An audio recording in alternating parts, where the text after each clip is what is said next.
So once I had written 4 books, I went, oh, I should do something. And then I sat at the computer and started, I joke, putting muscle to bone. I had the skeleton. Now I had to flesh it out. And that's really how it started. Welcome to the My Future Business Show, where we get you in front of your best audience and keep you there.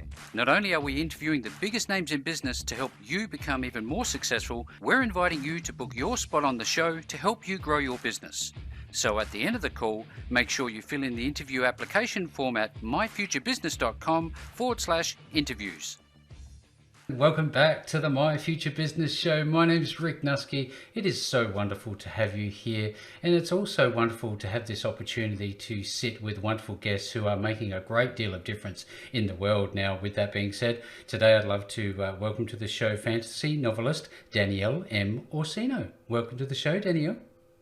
Thank you so much for having me. I'm so excited to be here today. Oh, it's absolutely my pleasure to sit alongside of you and have a discussion about all of your wonderful work as a fantasy novelist. And on today's call, you and I were going to be talking about your journey as a novelist, and we're going to talk about what inspired you to start writing. And we're going to lift the lid on your latest book, Fire, Ice, Acid and Heart, along with many, many other wonderful topics, I'm sure. But first things first, it's customary for us to spend a bit of time just to learn about you. Now, where's home for you? Right now I'm living in Charlotte, North Carolina, USA. Fantastic. It sounds like you've been there a little while. Yes, my husband relocated here unexpectedly due to COVID. So we're still getting used to the South just a bit. I'm originally from New York, so this was a bit of a transition for Bit us. of a transition. Wow. So where was it that you grew up? I grew up in Carmel, New York, a little town outside of Manhattan, probably about, 55 minutes outside of the city. I think it's relevant to talk about childhood, and because sometimes it helps us to look back and see those formative years, and maybe it helped lead us to where we are. In your case, to becoming a novelist. Do you think your childhood had any impact on your thoughts about novels and writing fantasy and all that sort of thing? Oh, definitely. I was a geek. I was a geek before it was cool to be a geek, you know. Pre-geek. Yeah, I was before it was geek chic. It was geek. It was just a geek. Um, yes, I was definitely. I was a big Wonder Woman fan. You know, that was my thing. Was I would go home. I can remember being probably about 4 years old and watching Batman and Robin, because that's what you did. Yep. You watched Batman and Robin, and then if you were lucky, Wonder Woman came on around that same time or right afterwards. And my first recollection was seeing Yvonne Craig as Batgirl, and then when the Green Hornet and Kato guest starred, that blew my mind. It was Kato was the greatest thing in the world to me, because he didn't need a utility belt and he got to drive the car. Yes. And that was just mind-blowing. Holy cow. He was not Robin, because Robin never got to drive the car and Robin always got captured. So I really didn't care about Robin. I was like, who is that? And then Batgirl came on, but Batgirl only kicked people, which I still thought was really cool. And she got her own motorcycle. So wow. Wow. And then I saw Kato and I'm like, who is that? And I want to be him. Then Wonder Woman twirled on my screen and the whole world stopped, because I was like, that is the goddess. Oh my gosh. It was just, everything became Linda Carter. And it was just, she just blew me away. And I think that probably, without trying to be dramatic, but I'm a novelist, so I'm going to be dramatic, changed my life. That was the moment. It was just, everything became Wonder Woman, the underoos, making tinfoil bracelets, taking whatever, when we'd wrap gifts, we'd get like the gold thread around it. Yep. That was my lasso of truth. Buying red rain boots, so I had the red boots. Everything was Wonder Woman. And that went through childhood, primary school, middle school. I was Wonder Woman every single year for Halloween. If you read my essays as a little kid, it was, what do you want to be when you grow up? Wonder Woman. Wonder Woman. That was all it. And I think that, from a novel standpoint, that's where I read comics. Yeah, I was going to ask you, what was Wonder the Woman. first novel that you actually read yourself as a child? By myself, the first couple books. My first book was Hop on Pop, that I actually picked up and read by myself. So I always joke, that's my first book and that's my favorite book. But Secret of Nim, I remember that kind of changed me because it was the first book I could picture in my head. So that was a big deal for me, was Secret of Nim. And then I think I read The Mystery of Loch Ness, which once again was one of those books that changed me because I was watching Leonard Nimoy's In Search Of, and cryptids became another obsession along with Wonder Woman. That kind of formed me. But Secret of Nim was a big deal. And I just, as much as I loved reading, I started to get into fantasy kind of stuff. I read Mists of Avalon. That was another book I loved. I stuck with my comic books, venturing into reading. I just didn't like being forced to read by school, like Johnny Tremaine. Oh my gosh, I couldn't. Pull my teeth out. I was like, what does this have to do with life? So I'd go right back to comic books, but I would pick up, different books. Like every little kid, little girl, I read Sweet Valley High. I read Little House on the Prairie. Those type of books I read, but that was more for my own reading and just to have fun. Yeah. That I could do. But when you forced me to read now, I was different a kid that was like, ugh, why am I reading this? I've always got a special spot on the show for authors because I know that the journey can be challenging at times, but I guess it's a little bit different for a fantasy novelist. Maybe there are some specific challenges that you would need to go through, but intertwined in all of that is your ability to tell stories. Now, how important have stories been throughout your life, and how do you mix them into the books that you've created? It's funny because when people ask me about, just storytelling in general and how it mixes in, I guess it was never a conscious thought. Right. I didn't think about it in that sense. A lot of my books, the characters are based on people I know. So that always played into memories and things that we did together and how that interdynamic play between people, that those interpersonal skills, that played into it. But I never sat back and thought about storytelling in that sense. I'm also the kid who got in trouble, for rewriting stories a lot because I didn't like the endings.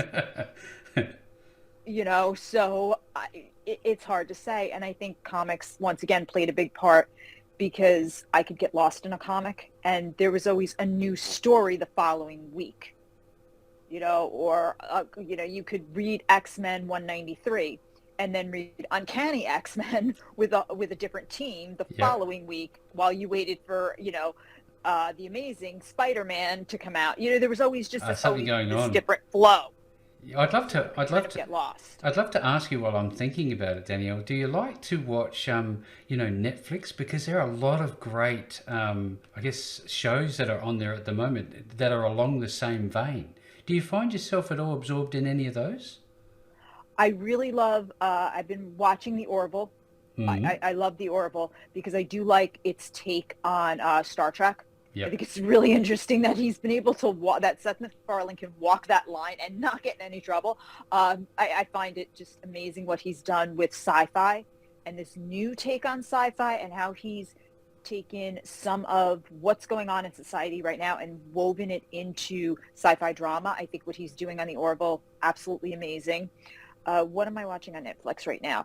I've been watching a lot of actually documentary stuff and David Letterman's interviews, things like that. Yep. I think that's his sit-down stuff. I absolutely love his one-on-one interviews. I think that's been really great.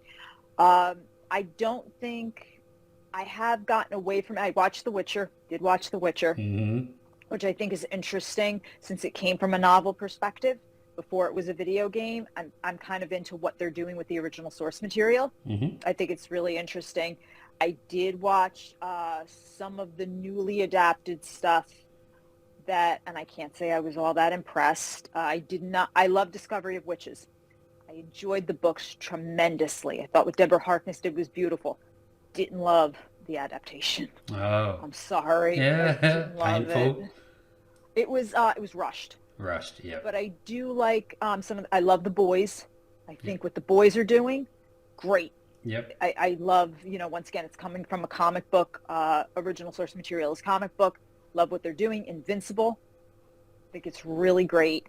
So there's some really cool stuff out there that I think is coming from an original mind, and we're not seeing the same reboots over and over. Yeah. So I think there's some great stuff. Would I like to see maybe some more female voices? Maybe so. Yeah, I wouldn't Mm-hmm. mind seeing some stuff, you know. Yeah, yeah. I would really like to see that. I would like to see maybe some more animation.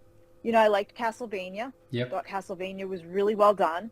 I was I the He-Man reboot, I'm a little Yeah, you not know, I sure was about, really excited to see it, but then I but kind of went, no.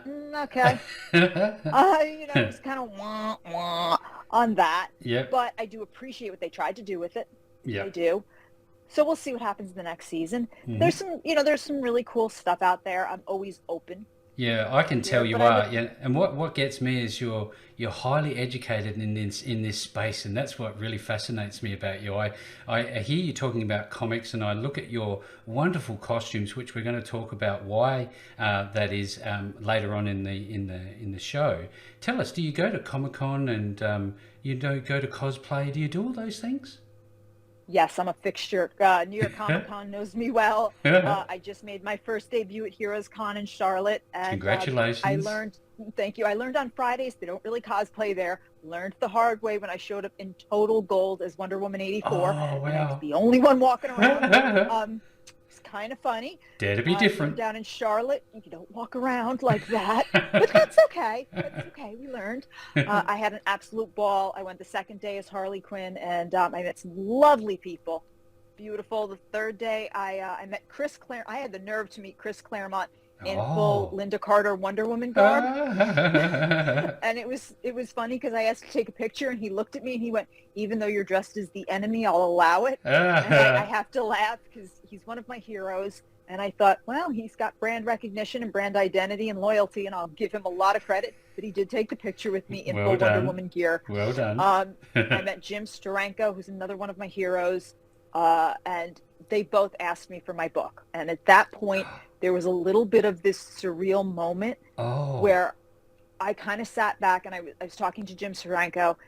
And the first day when I was dressed as Harley, I was getting an autograph and we were talking. And I said, well, I'm an author. And he joked. He went, you can't blame me for that, sweetie. And we had like a nice little discussion. And then he said, what have you written? And we started talking. And he went, are you staying here? Do you live around here? I said, oh, I live around here, but, you know, I'm coming back. He goes, you're coming tomorrow. And I said, yeah. He goes, well, would you bring me a copy? And my husband actually had to put his hand on my back and steady me because I got a little Yes. wobbly. Really? That's And it was like surreal. this, and he was looking at me like, what's wrong with you, kid? Like, you know, and I went, you want a copy of my book? And he was like, yeah. And I said, okay. And he went, will you sign it to me? And once again, it was like one of those, I'm sorry, Hang on. did you, Jim Sterank, the Jim, I was like, Okay. yeah, sure. And, you know, and I was like, okay, yeah, yes, yes, I will, uh-huh. And Consider the it next done. day, I came back. I was dressed as when I was waiting, and then his handler waved me over, and I was going through the whole spiel again. And his handler stopped me. He went, "Honey, I know who you are." Just And chill out. he goes, "He's been waiting for you." And my husband looked at me. He went, "I got to go get the Mac. 'Cause she's gonna pass out or something right now." He's like, "So, can you just take it slow?" And I went, oh, "Well, he's got a line. I don't want to." He goes, "No, no, no." So he goes over and he goes, you know, and he talks to him. He goes, "This is her." And he went, "Oh, you came back." And then we're having this, and I was just one of those out of body experiences. And it was Wow. like, Thank you for he was sharing. so nice. It Yes. was just lovely. I had Oh, a great look, time. But yeah, I go every year, totally done up. every moment in time that we can piece together forms the story of our life, doesn't it? And I'd love Oh, to, if we could talk about the journey of the, I guess, the initial genesis of why it was that you even started to write books, because I know it's a fascinating experience that was born from your professional background. Would you mind sharing? I was working as a nurse, as an LPN, licensed practical nurse in a Lyme disease clinic in Westchester County. So I was basically doing IV fusions for patients who would drip every single day. Lyme disease, as people may or may not know, is still a very divisive disease treatment-wise. Mm. The medical community is still undecided on how exactly it should be treated. The doctor I worked for was a little more aggressive than most and decided that IV infusions should be done every single day, 7 days a week, no break. And these patients had seen other doctors, and she was kind of the last hope.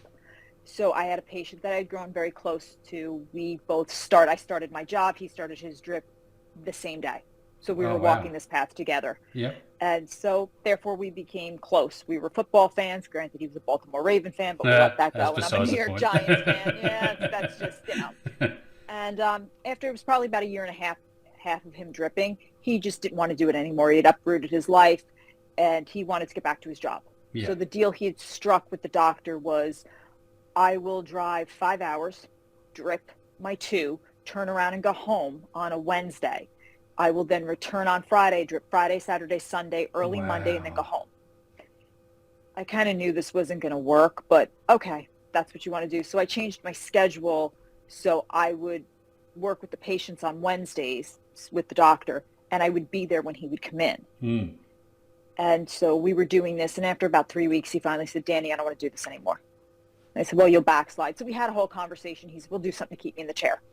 Okay, tell me something about yourself, whatever. And he made in passing a comment that he had been recruited by the CIA out of college. And I was like, oh, you could have found out what was in Roswell. We made some jokes about, the usual, like As you you go down do. that cryptid kind of thing. Yeah, yeah. And he said, no, it was for the Trends and Intentions, a very boring division of the CIA. I said, oh, and he goes, I didn't take it. We talked about why, whatever. And then I said, well, you know who really is Lyme is to blame? And he said, yep, Plum Island, once again, conspiracy theories. And out of my mouth to this day, I don't know why I said this. I said, no, we'll blame the Fae. Blame the Fae. And I don't know why I said it, because I wasn't reading any Fae books. I was on a vampire kick at the time. And he went, who are the Fae? And I went, oh, some big CIA agent like you. Psst, you know all about the Fae. And he went, well, who are they? And I went, fairies. And he was like, oh, I'm sorry, come again, like Tinkerbell? And I went, no, fairies. I said, they're angels, once again, don't know why I said this, who were locked out of heaven between the war with God and Lucifer.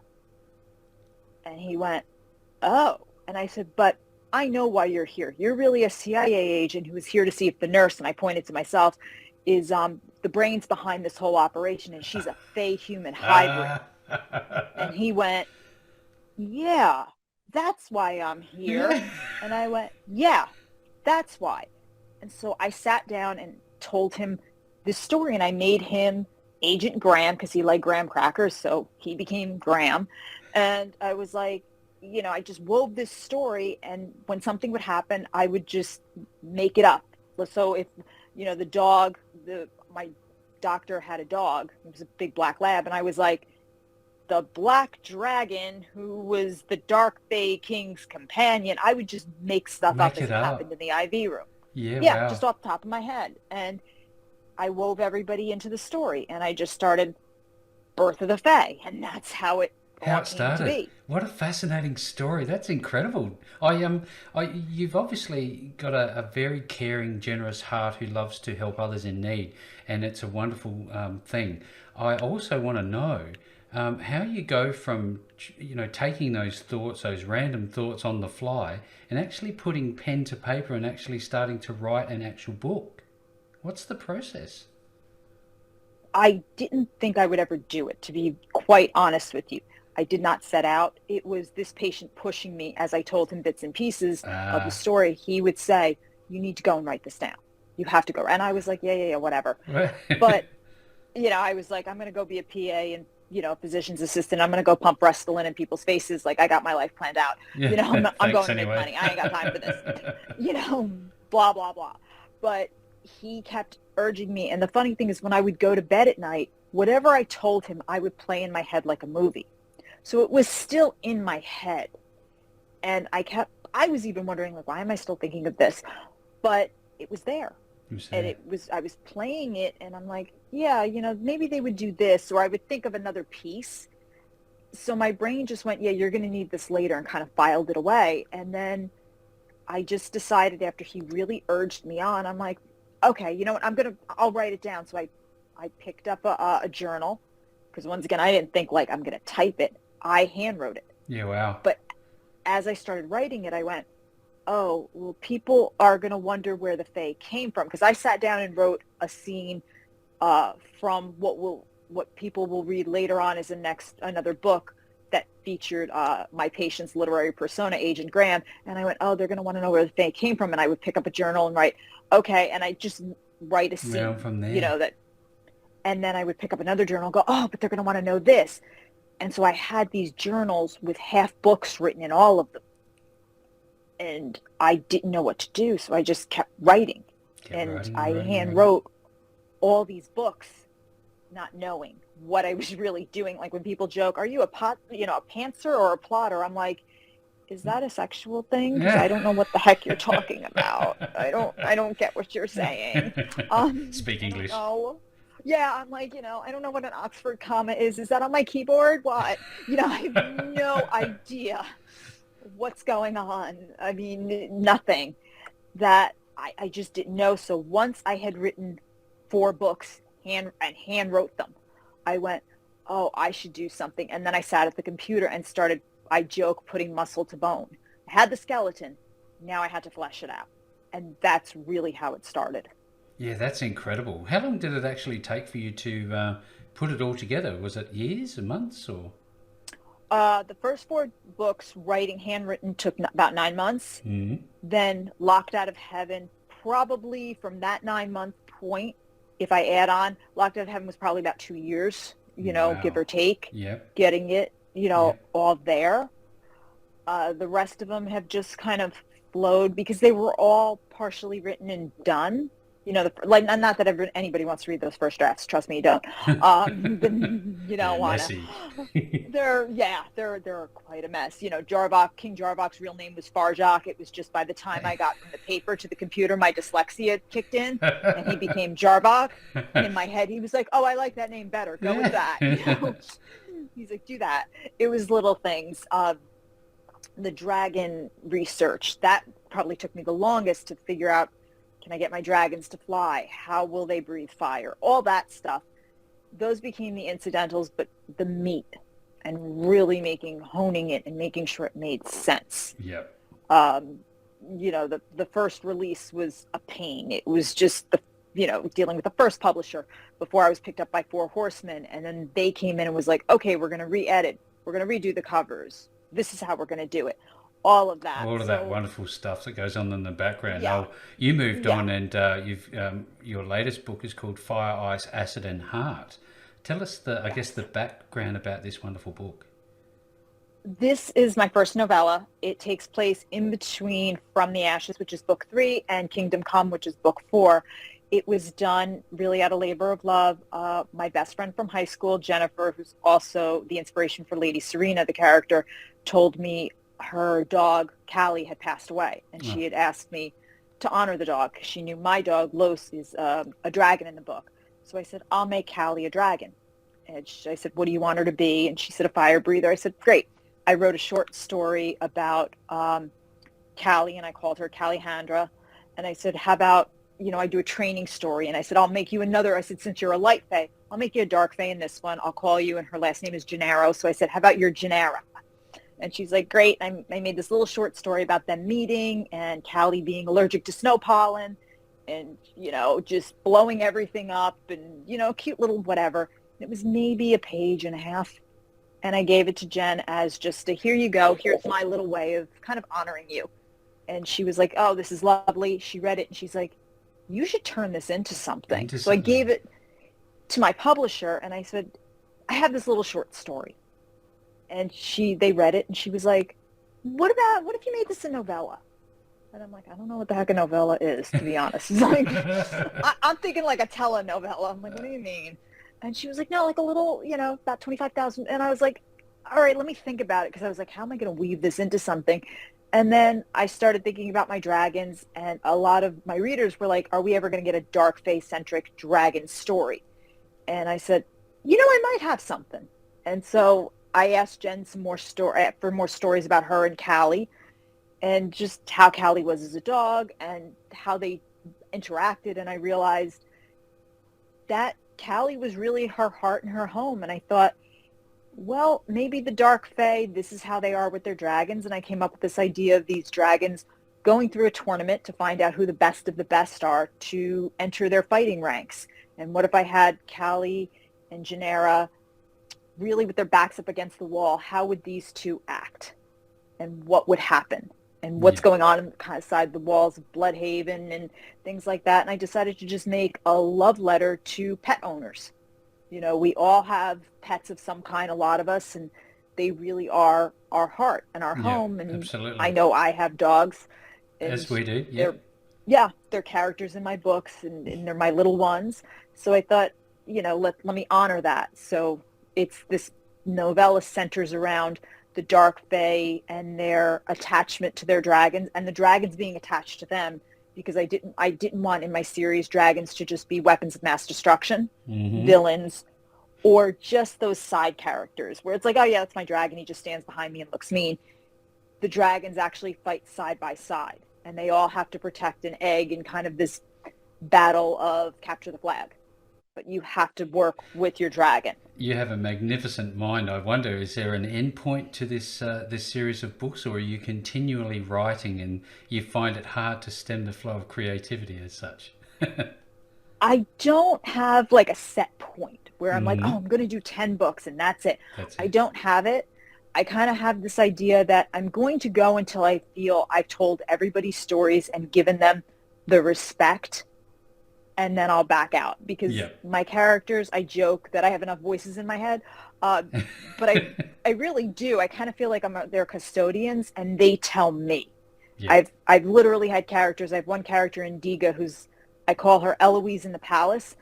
She pops in, and when she wrote, she literally popped into my head playing Cherry Bomb, and she was like, "Get up and tell my story."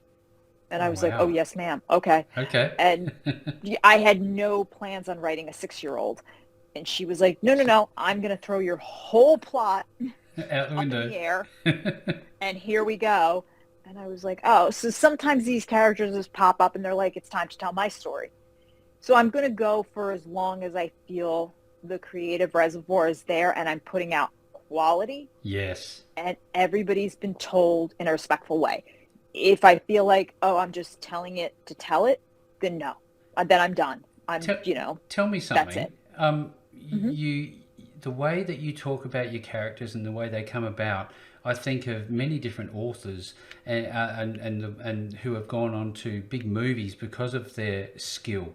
And it is a skill. There's no way I could do what you do. Tell us a little bit about who you think your style closely relates to. Is there anyone? I'm not 100%. That's a hard question. I mean, I'm grateful for the question, but at the same point, it's a hard question because I'm still developing, Mm-hmm. and I'm not 100% sure. There's people I admire. Yep. Anne Rice, I admired very, very much. Mm-hmm.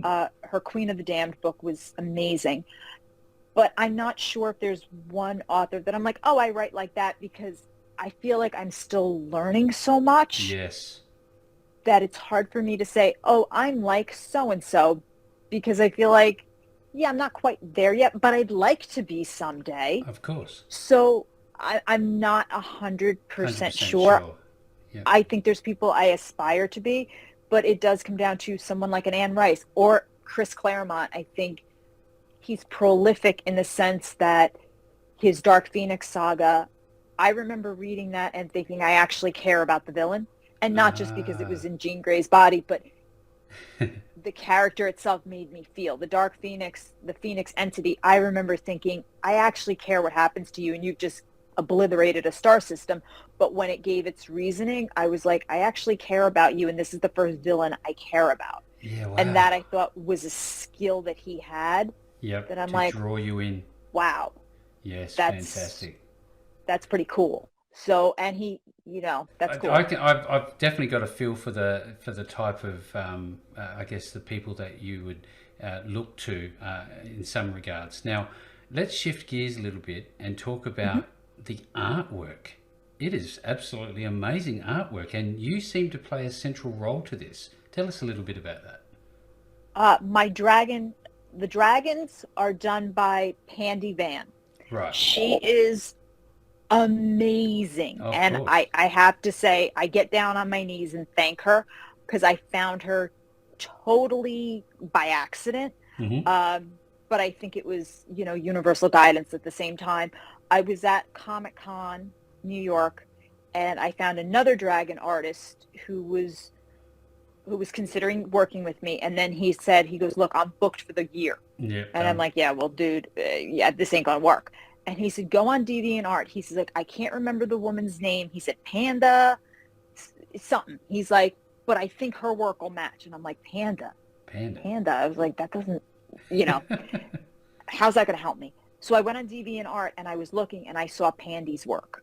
And I said, I think this is the woman he's talking about. I don't know. And I didn't know she was a woman. I didn't know. So I think, but I wasn't sure. But I fell in love with her stuff. I remember writing to her, and we tried the first dragon, which I think was Loch, my Yorkie. And she just got me. It was like we just worked and we clicked. And that was the first dragon. It was, you know what it was? If I tell her, hey, I'm thinking of these colors, she will come back and say, this is a great combo, but you know what? Let's think of this. Or no, Danielle, this won't work. It's just collaboration there. You can't buy experience, can you? No. And it's something where if I tell her, hey, what if we try this? It'll be like, oh, that was the piece we were missing. Yeah. So it flows. We've done Oracle. We're working on Oracle cards. We're working on a coloring book together right now. Dragons of the Veil. We've done a couple different things, and if she even has a question, she's like, Danielle, I need a different tail. What are you thinking? And I'll be like, oh, let's do this tail. And she's like, yes, that's what we need. Exactly. That makes sense. Yes. And so it's always this give and take. But if I turn around and go, Pandy, I just need our main collie on top of a moon. Go. That's all I have to say to her. Yes. Okay. Well, this has been just one of those conversations that I've absolutely loved. The journey and the reason why you've decided to start what you've started is changing people's lives from patients forward. So it's a real credit to you. And I look forward to seeing some more work coming from your stable. Now, tell us a little bit about your website, what people can find on there, and where can they get these wonderful books? Oh, thank you. This has been lovely. I really do appreciate it, first and foremost. So thank you very much. A pleasure. You can always find me on birthofthefae.com and get updated on what's going on. You can also find me on an app called Bookie Call, which is kind of like Tinder for books. You can find your next great book date. You can swipe right or left, which I think is kind of cool. And Locked Out of Heaven does have a dating profile. So if you're looking to maybe date me, I would say go to Bookie Call. And it's on iOS or Apple, and kind of find your next book date. So I'm going to tell you to swipe on Locked Out of Heaven. Of course. Free will and all. It goes without saying. Yeah, check that out. Instagram at Birth of the Fae _novel. And that's probably the best place to keep up on all things Fae, because all my announcements are on there and when the next book is coming out. But you can buy the books on Amazon. If you don't want to give Bezos any money, I get it. You can check it out on bookshop.org, because the proceeds goes to your local bookshop. And then any place, Target, barnesandnobles.com, have all the books, or fourhorsemenpublications.com. You can check me out there, and that will tell you where else you can go to buy the books. Fantastic. Thank you so very much for sharing this wonderful journey with us, Danielle. Now, if you're on the call today and you would like to get access to these wonderful series of books that Danielle's created, make sure you visit birthofthefae.com. I'll be making sure that you get access to that link below this post. No matter where you see the call, you're going to find the links back to Danielle and her wonderful work. And with that all being said, Danielle, thank you so very much for joining me on the show today. Thank you very much. Have a wonderful day. Thanks for joining us today. If you enjoyed the call, then make sure to subscribe, leave a comment, share us with your friends, and book your spot on the show at myfuturebusiness.com/interviews. And if you're looking for solutions that will help grow your business, then visit myfuturebusiness.com/shop.